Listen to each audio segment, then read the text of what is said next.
Welcome to the Heart Wide Open Wellness Podcast, where we explore therapy, Kundalini Yoga, and all things holistic wellness. I'm Hannah Zachney, LMFT, International Retreat Leader, and Curious Human. Whether you're tuning into us via social media or any of the major podcast platforms, we're so grateful to have you here. Here's to opening our hearts and exploring life together. Today is so fun. I guarantee you we're gonna have lots of laughter and lots of fun on this one. Today I have Shalon Smith, and so how we met, I always like to introduce just how I know this person, and then I'll tell you a little bit about her. But we actually met through one of my members in the Heart Wide Open Women's Wellness membership, and she found Belvoir. Is that Belvoir? Funny story about how to say it also. Yeah, I'm apparently not French, so oh, okay. I corrected, so I'll tell you about that. Okay. But Belvoir, we'll go with that. Okay, yeah. Belvoir Farms is Mine Alpacas. Mine Alpacas. Belvoir, you say it. Belvoir Mine Alpacas. I love it. Okay. So I was introduced to that just via social media through one of the members, because in the membership, we love to partner with just people in the neighborhoods, in the community, organizations that are just doing fantastic, fun things. And she saw you and just sent me your information and said, we need to do something with this woman. And I immediately said, yes, we do. And I came out and met you and got to see your site and meet the alpacas and learn a little bit more about you and your fun, infectious energy. And here we are. So that's how we know each other. Thank you for having me. Yes. I love it. Yes. Appreciate it. And then more of just a general overview. So she has been married for 25 years. It's amazing. High school sweetheart. Not many of us out there. That's very impressive. And you've done that despite a lot of distance in your relationship, not by your choice, but I always joke that we are the perfect marriage. He always lives in a different state or country, and I live here. Yes. He comes home to visit. So it's yes, okay. It works for us. And that might work for a lot of people. Maybe that's a secret. You also have a 16-year-old son. Yes. Cody, who gets his license on Monday, so I'm in mom panic mode. He's an only child. I've done everything with him. He's my best friend, and he can't wait to drive alone. Well, that's appropriate. They want that at that age, and those are the right things. But then you used to be in more corporate world, and you just have to tell the story, because I was just fascinated with you sharing it with me the other day, that you actually bought the alpacas before you had a true situation plan for this whole thing. Just tell the story. Let's just get in. Or a place to live. Yes, all the things. So, all the things. As you said, my husband doesn't live with me most of the time. He travels with construction. So he'll be home maybe a month or two a year, and then wherever he goes, he'll come home either once a month or whenever he is allowed to. So we've done that our entire lives. Before I had my son, I sold insurance. My father was an insurance agent. I sold insurance, and I loved it. And what it was is I wasn't selling anything, and it's kind of giving back to what you do with living with your heart wide open. Was you came to me with a problem. You wanted to protect your biggest asset, and yeah, it just seems like it's another business transaction. I'm going to protect your home or your life or your health. I have a product for you. I have a solution for you. And you got to choose if you wanted to do it or not. So I actually enjoyed what I was doing because I solved problems. I like solving fulfilling problems. a need. And I like helping. Yeah, for sure. Believe it or not, in insurance, in this industry even, we help. So I did that, and then my husband and I decided in my 30s I should probably have a child, because I was getting later in life. And I had my son, and I agreed to travel with construction with my husband. Until my son was old enough to go to school, I wanted to settle down. And I knew I would be a stay-at-home mom, but I still needed to do something and active. So my husband's work took us to Bass Lake down by Yosemite. And we were there, and I saw these signs for alpacas. Had no idea what an alpaca was. So I asked my 2-year-old, do you want to go see an alpaca? Whatever that is. Opened up to the most beautiful ranch. The backdrop is Yosemite, and they had hundreds of these funny-looking animals. And so I started listening to the owners, and they raise these animals and live on this gorgeous property. I wanted to figure out how to do it. Yeah. So I called her up and said, hey, my son's going to start preschool. Can you teach me what you do? How do you do this? So I started picking up poop with her a couple days a week. That was my interim. And then eventually I was there 5 days a week. And fast forward about a year later, I bought 13 of them. So my husband was in Canada at the time, so I got to call him up and be, hey, so I just bought 13 alpacas. And he told me and reminded me I've never owned an animal in my life. I said, well, and he goes, and I have a home in a subdivision. Where am I going to put these 13 alpacas? So I need a ranch. Well, how are you going to get a ranch? I live in Canada. I go, so I've been told by professionals you can give me power of attorney. About that. I can just buy a ranch with your name. You just have to give the approval. So he came down to visit one time, gave me a power of attorney. 8 months later, I bought my ranch. A year later, he moved in. He was there for a few months with my son and I before he got sent off again. And I planned on traveling the United States, showing alpacas and making tons and tons of money, right? Stay-at-home mom with a son who plays sports, I couldn't do that. So I had to adapt. How can I bring people to me? How can I make people happy? How can I share what I get to do and how I get to live? And so that's evolved over the last 12, 13 years to here. It's incredible. It's incredible just to follow that little desire of your heart. I mean, to actually make the call to go, can I even just come learn on your farm to buy the alpacas? I mean, there's so many steps in between there of just leaps of faith and just trusting yourself and following some crazy desire of your heart, right? Yep. Like figuring it out. I can figure it out. I like to solve problems, and I don't have a problem calling. If I have a problem, I can call my mentor. I can look up. I can look to the industry. I have no problems asking for help because it's going to save the life of an animal or help me out. So yeah. And I like to teach that now. So my knowledge, I now get to give to my clients to help make them more successful, give my animals a healthy new life. So I find I enjoy that. Yeah. And I mean, there's alpacas. Like you didn't know much about animals, but I mean, even alpacas is a very unique, exotic animal, right? Yes, not native to the United States, so they are an exotic. So a lot of people, you think alpacas, oh no, they're llamas. They're cousins. So the llamas are the much bigger version. And the number one question I get, which you didn't ask me when you came out, do they spit? Yes, they do. Yes, like llamas. Yes. Luckily, my alpacas typically spit at each other. And if I'm in the crossfire, which I have been, not fun. But llamas are the ones that'll typically come up to you to spit because they're protective. Llamas are more of tit for tat, arguing over food, spitting at each other. Yeah. At least at my ranch.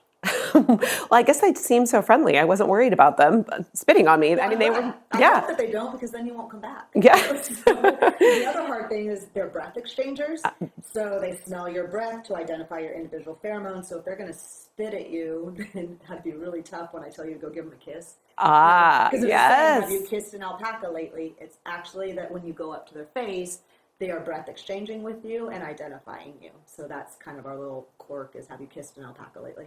Oh my goodness. Well, maybe they liked my breath and they didn't spit on me. They wanted treats. Yes, they did want treats. They did. That breath exchanging, that's such an interesting way to sense and gauge. Do you know if any other animals do it that way? I have no idea. Yeah. I get questions often about other livestock, and unfortunately, because this is my specialty, of course. I just know about them. Yeah. But the breath exchanging, which makes sense because we have individual pheromone smells, which is another reason when I tell people, when I have large groups, a lot of times I'll stand back and I stay away from them. They know me. So I'm their vet. I'm their midwife. When they are sick or they have an abscess, I'm the one giving them medicines, putting needles into them, so they don't particularly love me, which stinks because I talk about how lovely and caring and how great it is to own these animals. And I get close and they're peace out. Like, they want away from me because they think I'm going to work on them. So yeah, you have to do all the roles. Yes, yeah. And their dentist, and their, I give them their pedicures, which aren't as fun as ours. So how many hours a day are you with these animals? Right now, I'm actually very fortunate. I have a gentleman that comes out and helps. I don't know if I told you about the gentleman who is homeless that now helps me.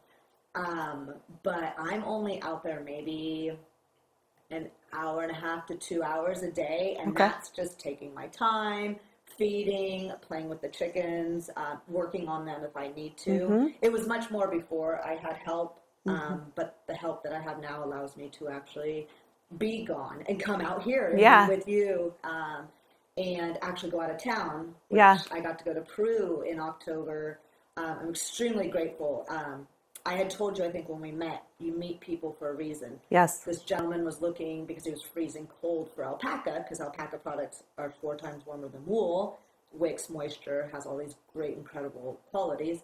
And so healthy against your skin. Yes. Yeah, I mean, yeah, and there's amazing. no lanolin, Yeah. the itch factor like wool. We don't have that well in most of our alpaca. But he researched and found out it was warm, and he was freezing living in this van. Asked me if I could get him some socks in his size, and I did. And fast forward, he wanted to volunteer. I wasn't so sure. But long story short, I was able to get him a travel trailer that he has set up at family's property down the road from me, and he comes out every single day. He takes care of the animals. He mucks the stalls. He loves my dogs, all 6 of them. He 6. takes care of the chickens.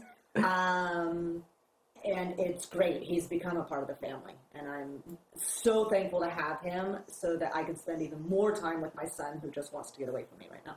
So. Oh, so funny. But that's so great. That serves both of you. And how wonderful. Yeah. Oh my it's been goodness. So great. That is amazing. And you have quail too. We raise. My husband likes to raise new things and then Okay. take off and work. Okay. So he wanted to raise honeybees one time. Uh-huh. He got all the honeybee boxes, and then he got relocated to Texas. Uh-huh. Well, he got Coturnix quail, and then he got located to, I don't even, Portland, I think. So we have Coturnix quail. Okay. The eggs, we get a ton of eggs. So I like pickled eggs. Uh-huh. Pickled eggs. Love. I have so many eggs between chickens and quail right now that I've been pickling them. And so, yes, we have Coturnix quail, a domestic quail now also. So how do you, okay, tell me a little bit more about your mentor and how you learned this. And then I'm always fascinated. I'm learning more and more about different communities. Like I didn't realize there's a whole alpaca community and yes. alpaca world. And you went with how many people that were in alpaca community to Peru to learn even further? Yes, I think there was about 36 of us. We went with an international alpaca judge. His name is Wade Geese. He's absolutely incredible. I've worked with him over the years. He takes a group over to Peru so we could go to all parts of Peru, all the different elevations and climates and all of that. But it was about 36 of us, I think, from all around the world. So Wow. we had Canada, Germans, a couple from the UK, so it wasn't just Americans over in Peru. And we were there for about 3.5 weeks.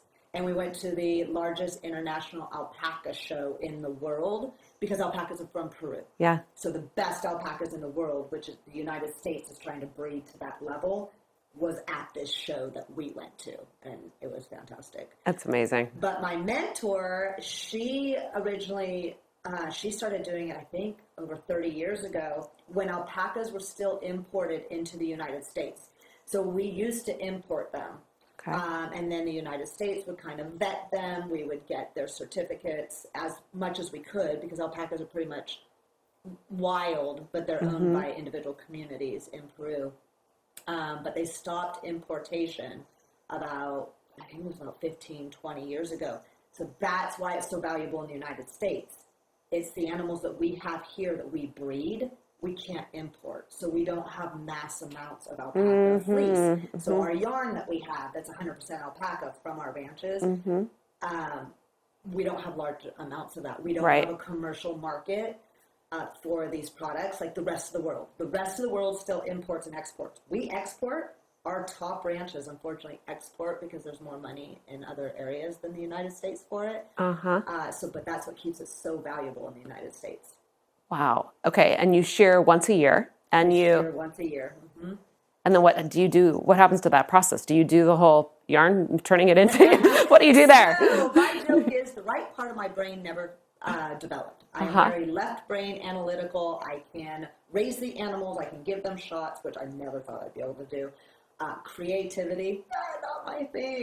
Craftiness, but that's why you have people in your life. Yes. My best friend is an art teacher at an elementary school. She's like, hey, Shalon, let's do needle felting. Let's do wet felting. Let's do field trips. Let's do a felt and sip type night out there. So stuff like that. What we should do with the fleece is make it into yarn. Okay. Because it's where you can only get 100% alpaca. You can get it around the world and probably Google it. I don't know how you can guarantee it's 100% alpaca. Even when I was in Peru and I was being shown all these products like you were, and they say baby alpaca, baby alpaca. I'm even not so sure because of the feel. There's a very distinct feel. So I need to have a yarn made. The overhead is expensive because I have to go to a specific mill that deals with alpaca. We don't want lanolin mixed in. We don't want synthetic products mixed in. We want it just to be alpaca, and there's very few mills that focus on just alpaca. It's about a 1.5 year turnaround, which is 50% up front. Then you have to pay for everything. So it's about a 1.5 year before I have anything to put into my store. So it is a goal I have, hopefully with growing the business and bringing more people out to the ranch, I'll be able to do that. And it's great because you can go out and bond with an animal, and then I can show you a skein of yarn that is from that animal, or a scarf that was made from that specific animal on my ranch, which is kind of fun. Oh, it's so fun. We were sharing, I took a group of people the summer of 23 to Peru, and we went to some of the same places we were sharing, but one place I didn't tell you about, we went to this place and they would just demonstrate how they would dye the yarn with different, foods and fruits and bugs even and different things. And plants, natural things. And they would have the actual yarn, and it was on a small alpaca little farm. And so then we had the animals, and then they would show us the demonstration, and then you could buy your blankets or your scarves or your sweaters or like the sweater you're wearing. I have one similar at home, and it did make it so much more amazing to have that, connection while you were on site. So you do have a store, and I would love for you to share just more about what you offer at your ranch, because that is growing and evolving, and there's more than just alpacas. You're doing things with the alpacas. Yes. People ask me, at first it was a hobby. How did I make it a business? Yeah. And it can't just be one thing. So as the markets change and life changes and evolves, I realize I can't just sell alpacas. So the gestation of an alpaca is 11 to 13 months. I wait a year for one baby. Then I don't sell the baby. I have to wait until it's weaned unless I sell mom and baby together. And then if it's a male baby, that's a whole other situation. Can you pause and explain that you can't put the males and the females together too? That was fascinating to me. That's bad. So funny stories about when there's fires and the fire department thinks that releasing animals is a good idea. Well, alpacas are male-induced ovulators. They do not have a heat. They do not have a time of year. They can breed 365 days a year. So the males actually cause the fertilization, the hormone process, and for them to ovulate in order to breed. So imagine there's a fire and they're trying to do the best thing for the animals. They're releasing them, and you have all these males and females together. It's like putting a bunch of teenagers together.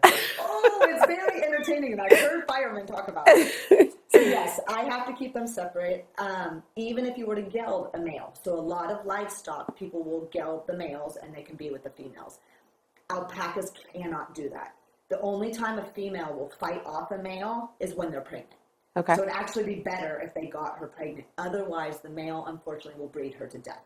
So every single time he goes to breed, he's actually just inflaming her internal because they're causing the hormones to be released. Yeah. So they basically will breed the female to death because she'll keep going down because alpacas want to breed. They want to pass on their genetics. Wow. My females are happiest when they're pregnant and when they have a baby by their side. So they will keep breeding. So because of that, even if they're gelded and they can't allow pregnancy, they still can't be with the females. So I do separate them. It's nothing that the males are more aggressive. I love my males. My females are a bit hormonal. But I also have the young boys that you met that can't go with the big boys yet. Not big enough, but can't be with the females because they can breed. Yeah, it was interesting. So you had like three parts, the females, then the young males, and then the older males. Yep. Yeah, so I keep them separated. Okay, and so then, sorry, I interrupted you because that's so fun. So tell me about like what do you offer, or how do you make a business out of this aside from you do sell the animals? I do sell the animals. Okay. I'm not breeding as much now. I think I told you during COVID, I had about 65 alpacas. Crazy. I'm down to 25. I only own 20 of them because 5 are boarded. So one of the ways that I bring in income is there's people that want to own alpacas, but you live in a subdivision or you want them for your retirement, like my client does. I keep them at my ranch. So I take care of them. So boarding is one way. Another way that I do now is I do educational trips, not only with children, but with adults. I have the Adult Achievement Group from Placer County. They come out. I have the Women's Home from out in Lincoln. It's a shelter, and when they're ready to go back into society, it's kind of fun. One of their graduations, or they come out and see the alpacas and be with the alpacas. I do the yoga with the alpacas, the sound bath meditation therapy with alpacas, because I've done research that the calming effect of alpacas has been shown to reduce your blood pressure, your heart rate. They bring a calm and relaxation. There's a lot of benefits to just being around them. I think I told you I have some people that are undergoing cancer treatments. Not only are they cold, they love the socks and the products that I have, but they come out and just sit with the alpacas and be outside and take in some vitamin D. And when you schedule a time with me and with my ranch, I enjoy the fact that I shut it down to the public. So it's not open to the public. So when you have your time to be with me and to be with the animals, it's you. It's your family. It's what you want to do. I never have a set schedule like we had discussed. What do you want to do? Do you want to learn about the fleece and what products we do? Do you want to just go be with the animals? Do you want me to shut up?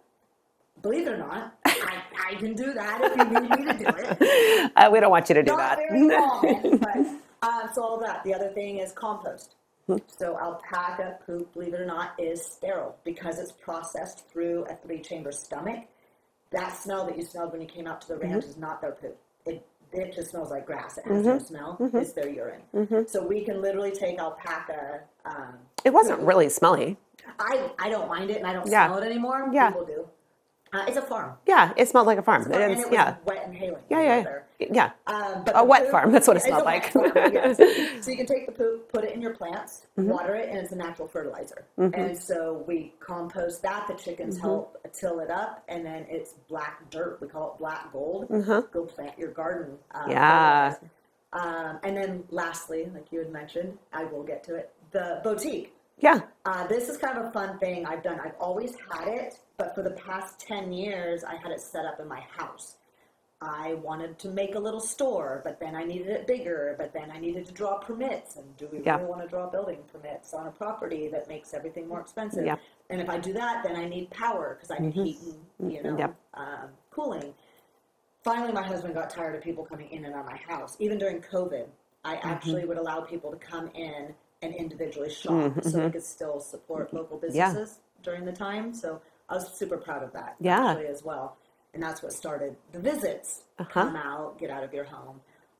But then finally my husband said, we're closing up one of your hay rooms. I'm going to completely enclose it because I didn't want dust or smell on pretty expensive garments. We enclosed it. It took me about a month. And I have it completely used.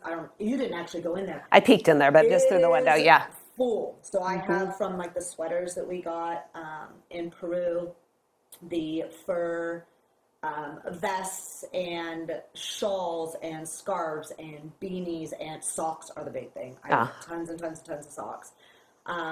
Dryer balls, and then little gadget things for kids and chulos. And actually, because I don't have yarn, you and I had discussed, I love supporting other small businesses however I can.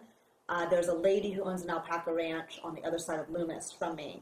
And she doesn't have a store. She's very home-based, a little frustrated with trying to make some money and do something with the alpacas.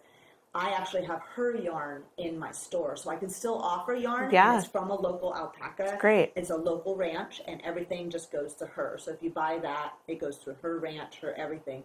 But at least I can offer it, even though it's not mine. But I feel like I'm helping somebody else, and I'm helping support her and get her going as well.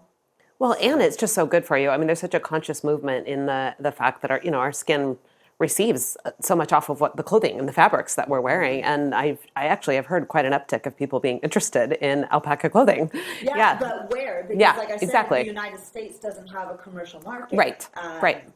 We don't have enough animals to sustain that, and the industry has. We have tried to do that when we were importing. And I won't get in too much into it, but in order to make a garment, you need to be able to make the same yarn, which means the same fineness, the same feel, Consistency, the same color. yeah. So you need to have large amounts of this same consistent animal. There's 22 different natural colors of alpacas. Yes. And the fineness varies on a large scope these days. So combining that and making a commercial market and not being able to import, Yeah. the United States has just stopped that. And then to top that off, Americans like the more exotic colors, like the Appaloosa or the spotted or the different animals that have different colors in it, silver grays, rose grays, or what we call them. There's no way to repeat that color because every year that animal changes the dynamic of their color, so you can't have large amounts. Oh, they do? The only way to make a gray is to mix black and white. Silver gray animals, they have a little bit of brown in them. They have black, they have gray, they have a little bit of white, and their spots and everything change, get bigger as they get older. The fineness gets greater typically. We want to breed so that you keep the same fineness as they get older, but that changes. So in the United States, it's just made it so we can't have a commercial market the way we're doing it right now. Look at what you know about just the colors and the coats of this animal, and you didn't even know anything about this animal when you got into I didn't it. know what an alpaca was. I said, these are funky-looking animals. How can I raise them, raise my son, and maybe bring some money in? So basically, they support themselves at this point. Where you make the money with the alpacas is the show industry, which I don't know if I asked you, but did I ever ask you what you think the top-selling alpaca? No, I have no idea. Do you want to guess? I don't even know what a horse sells for. So 5 to 15 grand. That would be nice. That's a low end. Oh, so okay. The top selling alpaca in the United States sold for $650,000. His name is Snowmass Matrix. He's no longer breeding. $650,000? Yes, to the Kellogg's family. Have we heard of Kellogg's? Yes, I've heard of them. Yeah, apparently at the time they had some money that they wanted to be showing, and that was the top selling alpaca in the United States. So when I got into the industry, yep, I'm going to have the next Matrix. Right. Yeah, that didn't happen. So I sell pets. I actually don't sell for a fleece type, although I know how to breed for nice fleece, so you'll have a nice product. Yeah. I sell for a temperament. And so when you come out and see my animals, I actually match the animals with you. You don't really pick them out. So if you have small children, I'm not going to have one of my bigger girls that might have a tendency to kick or that you can't walk, right? I'm going to want a younger, possibly more mellow animal. And so I actually match the animals. You just want grazers because they're the best grazers. They're way better than goats. They don't challenge fences. Yeah. So if you have property and you don't want to mow, like me, just let the animals out. They eat nonstop. Yes, they're grazers. So nonstop grazing. And they eat better than anything. So they eat all my blackberry. They eat my poison oak. All my poison oak looks like topiaries. It's great. And then they eat my bird clover, star thistle. So when it's flower. And the great thing about alpaca is I told you how they digest and their poop is sterile. There's been no cases of E. coli. They don't pass the seeds. So not only do they poop in piles, so they're potty trained. They don't walk around the property. They don't pass on weeds. So once they go through your property, eat those. Like I have no bird. So they're really clover. beneficial for your yard. Absolutely. Yeah. So I have no bird clover left on my property. They've eradicated it. That's amazing. So they're great grazers. So if you wanted grazers, I would sell you some of my big females. My females graze really well. The males, here's a leaf over here. Here's a leaf. Oh, look, squirrel. The boys are kind of just lackadaisical. So I fit it to you. Yeah, that's amazing. So you definitely still have the passion about these animals. And what has been the most fun to learn? Like taking care of them, their personalities, they're just like... I don't know about learning. I think the best part of this is being able to offer it to other people. Like I told you with insurance. Who thinks that insurance is fun? I'm solving a problem. I'm actually providing a solution. how can I make somebody happy? How can I make you forget about the stresses in your life? And that came big during COVID when everybody shut down. I reopened after a few months, and just seeing the stress leave people's bodies, or letting kids just run around, that I enjoy. And that's also why I don't charge a set fee to come out. I'm a terrible business person. I do ask for a donation. Just donate back to the ranch what you feel your experience is worth. Because during COVID, if you weren't working, $5 could have been a lot. And if I charged $20 and then you couldn't come out, I would feel terrible. So it's not all about the money. And so that's why I just ask, donate back. And it goes to paying for their hay, which is not cheap. Nothing's cheap. So basically it's paying for themselves, and then enjoy your time. So when you just give like that and the donations, and you just get fulfilled by having people come out and just be on your space and to watch them giggle and laugh and enjoy and relax or just receive, that must be parallel to what you receive from those animals as well. Absolutely. There's a lot of stresses, in life, in society, and being a parent and a mother and a human being.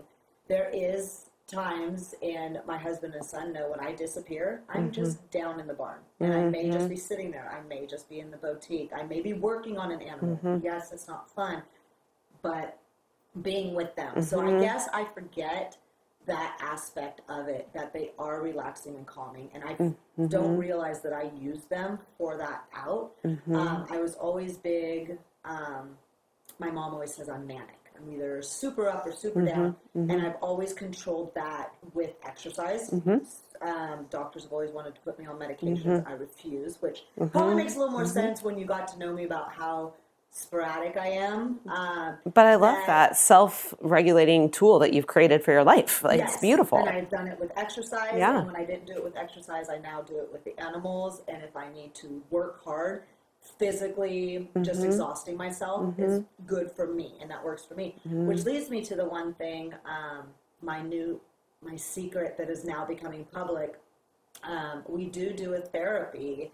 It's a contracted therapy with drug and alcohol rehab patients that come out. It's fantastic. And it is close to my heart because there's so many things that I've offered at my ranch, because I want to be unique. I want to be different. I want to offer an experience that somebody else doesn't. And having this treatment that I do, and this experience, as we call it, I've kept to myself for 1.5 years. We're now going public with it. We're going to offer it to the public, which is a sound experience, like a sound bath with the alpacas, who walk around and you feel their presence. Sometimes they'll lay next to us. You get to feed them snacks or whatnot. I also do the yoga with the alpacas, but there's other ranches around me that are now doing that, the craft fairs and all of that. But right now, the sound experience and doing that as a treatment and a therapy, I've got such positive reviews. I have board members that are now going to come out and do it. I have corporate companies that want to plan an experience for their employees, just kind of a bonding experience. My other big love was I've been able to offer this to wounded warriors. And they've been able to come out and they share their story, but then they do the sound experience with the alpacas. And I've got very positive feedback from that. And so that just makes me so happy. How can I give back? I mean, they fought for us. They gave their lives for us, basically, well, they have. Yes. And what I'm doing is nothing compared to that, but what can I give back to you and thank you rather than just words? So come have an experience. So that makes me very proud. I love that part of what I'm doing. So that makes the shoveling poop and taking care of the animals and fixing wounds and whatnot all worth it, I guess. So. Yeah. Yeah. Well, I'm convinced. It all sounds worth it. Well, thank you. Yeah. I think so. And the way that you are, even shoveling the poop, I'm sure there's moments you don't want to do that, but there's even a therapeutic element to that, and a caretaking, feel-good feeling that you get from that.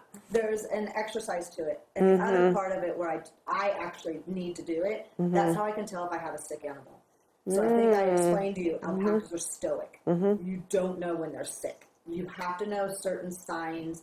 Alpacas never want to be alone. They're a herd animal. But if I have one in a corner off by themselves, that's a telltale sign. Yeah. They're not just sick, they're dying. Like, it is bad. It is very, very, they're extremely stoic. You don't know they're sick until they're dying. I need to know their personalities. Yeah. I need to be able to address that and see that. So I know you don't want to talk about poop, but Oh, I get to see. I'm good with talking do about I poop. have a sick animal? Yeah. And then I can start identifying who it is, and Yeah. then before it gets too bad, I potentially lose Yeah. them, because I had also told you we don't do surgery on them. Yep. It's not really successful. Taking them away from the ranch to a vet hospital is, and I think I forgot to tell you, number one killer of alpacas, stress. Oh, Number two is heat.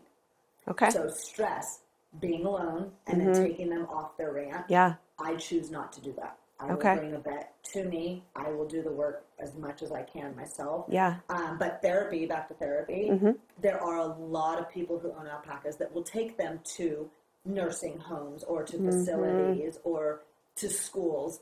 I choose not to. It just causes an increase in stress, increase in parasites, and I want you to be happy, and I want to bring happiness and peace to people. Yeah. But I also want that for my animals. I Yeah. understand they're livestock, but I'm not going to put them in a bad situation Yeah. or a situation that makes them ill. So I love how you love on them and take care of them. Yeah, Yes. let me love on some of them. Let me love on them. That's so great.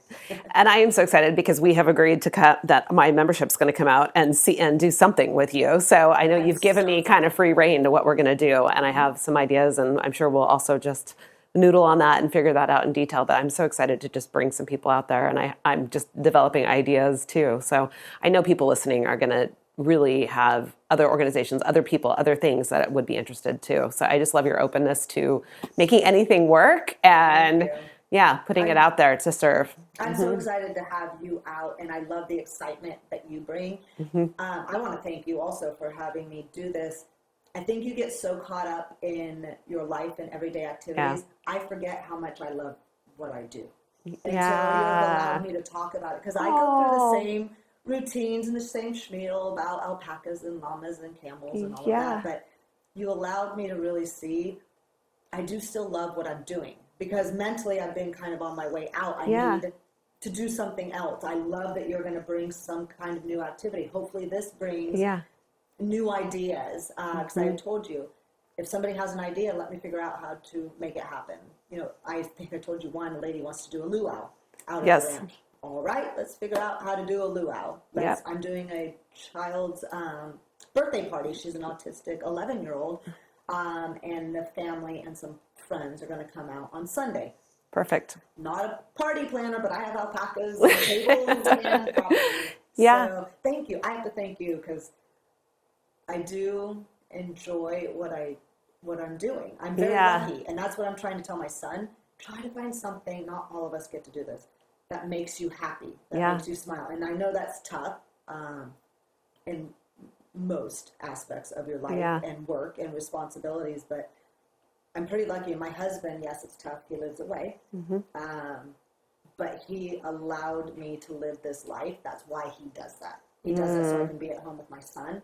I chose to find a work, something to keep me busy, but be involved with my son. And my husband gave me that gift. So I can't ever thank him enough. He didn't get to be with us. He's not around a lot with his son, the time that he's never going to get back. And I feel terrible. And I do have that guilt. So I'm hoping when my son has children, that we'll be able to be in a place where we can be involved in his life together, my husband and I together. So. Oh, that's special. Thank you for saying all that too. You know, I that really meant a lot to me, because I was gravitated towards you. I teased you. I'm like, oh, good. There's somebody that makes less sense than I do and just goes out and does anything that they can. And yes, it is you. I think I have a little bit of the same disease, I'll call it. But it's, you know, I think it's just following what does light you up, you know, and following whatever given desire is put in your heart, just like going towards it, right? And not just thinking one day I'll do that, but just giving it a whirl and seeing what happens and being open to doing that. And thank you, because it's healthy for me to be around people that are also doing that, so I can kind of not think I'm quite so crazy, and also just go with it. We are a little bit, but I think there's a part of a lot of people that really aspire to follow through on those little dreams and desires, and so I just appreciate having the conversation around it and normalizing that we all have this part of us that wants to just play and learn and be curious and grow and You're doing it so well, and it's such a good example of it. So thank you. Thank you. And Yeah. I like to try to share that so that, because I have many, many people that come out, oh, I can never do what you do. Yes, I've they never can. raised an animal Yeah. in my life. Yeah. Never. I sold insurance and I have a ranch here. You can do it. Yep. And if you want to, the cool thing is I'm willing to put in the time and effort. Yes. Like, I will show you and teach you as much as you want so that you have a good experience, my animals have a good experience. And if you want very little knowledge, I'm here for That's you. fine Vets too. are here for you.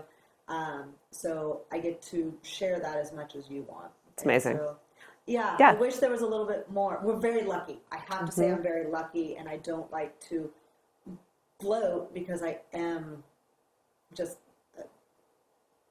very happy and lucky that I get to do this and experience this and Yeah. live this way. Yeah. Well, your sense of gratitude shows. Well, thank you. Yes. So a couple questions for you before we start to wrap up today. I mean, we could learn. I have so many more alpaca questions. I'm so glad we're coming out because I'm good. I have them. But I do want you to share. Go back to the story of the name of the ranch. Oh my gosh, Belvoir. Okay, I'll make it really quick. Belvoir Mine is the gold mine that is on my property. So up above, I'm in Ophir, which is a gold mining area. So when I bought the ranch, I learned about the gold mine that is now filled in on my property. And so I Googled, I thought Google knew everything about how to say Belvoir because it's actually French for beautiful view. And it's the gold mine that goes through my property. I told you I did field trips. I had a young child. He was from South Africa. His family are all African, and but they speak French. And I'm not sure how that came in. I think they have a French relative. Anyway, he goes, "Ma'am, I need to tell you, you're saying it incorrectly." I'm saying the name of my ranch incorrectly. It's Belvoir. Belvoir, and I have two French friends, and so I went to them. I'm like, "How dare you make me look like an idiot all these years?" They go, "No, it's what part of France and what part dialect of French that you speak." So it is beautiful view. The young man was correct. He would say Belvoir. Yeah, and he tomato. Exactly. I say Belvoir. But yes, that gentleman, that young boy will always stay in my heart for looking at me and shaking his head like I was. That's awesome. Speak, so. Yes. That's great. I love it. So there's a question we ask every single time anybody is here. How do you live with your heart wide open? You've already given us a lot of examples, but if you were to answer that question. And I thought about that when you sent me that question, and I think I kind of touched on it a bit, is how can I take the positive qualities that I have in my life and not just keep them for myself, but how can I share them? Not only the alpacas, I feel I have a beautiful property. Yes, it's a ton of work. And yes, people love to come out, but how can I share that with you? Why would I just keep it captive to myself? And so with my heart wide open is how can I be open to the ideas or open to you? I even have people that will come out on their own having a difficult time and just ask me, can I come out and talk to you? Literally just ask me to sit there and not even have a conversation, just let them get a lot off their mind. And you don't know me. I don't know anybody. So you know it's going to stay at the ranch. Yeah. And I don't know if I told you, I have my associate's degree in psychology. I No. actually wanted to go into counseling. That is what I wanted to do. Being in high school, being diagnosed with depression, that really interested me. And then, like I said, my mom said I was manic and they wanted to medicate me. So psychology was my calling, and family therapy and everything I wanted. And then I looked at how much school would take. And so I raised animals. And time. So, Yeah. Here we go. Yeah. So I think you went through your own program. I did. So how can I do that? Not only in insurance and helping people and opening up my ranch and my animals to the public and helping people and guiding them. And our big joke is when I have to go back to work and I don't have the ranch, what do I want to do? Like, what kind of job do I want? I said, I want to work at Starbucks. I want to give you coffee because everybody loves coffee. Yeah. I mean, Make people happy. Yes. I want to make people happy. I was so blessed and so lucky that this is what I get to do. But at some point, I'm going to have to grow up and get a real job. And the whole idea is, I think that's going to be the goal so my husband can come back home and we can live together. I will need to find some kind of corporate job so that he can start his construction business. It's now Yeah. going to be his turn. Yeah. It is my turn, and it's not that I owe it. I want Yeah, to of give course. him this Yes. gift, build that up, which potentially could be with my son. Yeah. They may want to do this together. So this is now my ultimate give back to my husband for the past 16 years, is allowing him to pursue his dream and work on his own schedule. And then my goal is to come back together and be able to just be with our son and have enough flexibility that I can find something else that I enjoy. And maybe it's back to having alpacas again in the Yeah. future. I don't know, doing therapy or just serving coffee. Yeah. I'm okay with any of it. Well, I have no doubt that you're going to find the perfect thing for you. No doubt. You have all the skills. Yeah. I'm so happy to know you, have you in my world. I'm so excited. Yeah, this is fun. Yeah, people come into our lives for a reason. Yeah. Big believer of that. And we always get something, whether it's Yeah. positive or negative. Yeah. From people And we learn the interact with. lessons, and yes. Yep. And Yeah. sometimes it's longer, sometimes it's Yeah. shorter, but it's for that time that we need. Yeah. And I'm a big proponent for that. So. Yeah. Same. Well, I'm so glad. This was so fun. Thank you so much. Thank you. And anybody, I know you're all interested, so this is a really great one to, if you weren't watching this live, to check it out on YouTube, because we're going to throw in some footage of the alpacas. And all the places that you can reach Shalon are going to be in the show notes. So you'll learn about her events that she's having, where you can find her, and how you can follow her on Instagram as well. So, and all the social medias that you're on. Yes, perfect. All right. Well, thank you. Thank you so much, Anna. Thank you for joining us on the Heart Wide Open Wellness Podcast. We appreciate your time, energy, and attention. Whether you're watching or listening, please remember to follow us on Facebook, Instagram, TikTok, Apple Podcasts, Spotify, iHeartRadio, and YouTube. Stay up to date with us at heartwideopenwellness.com so you don't miss any upcoming events, offerings, or retreats. Until next time, keep your heart wide open.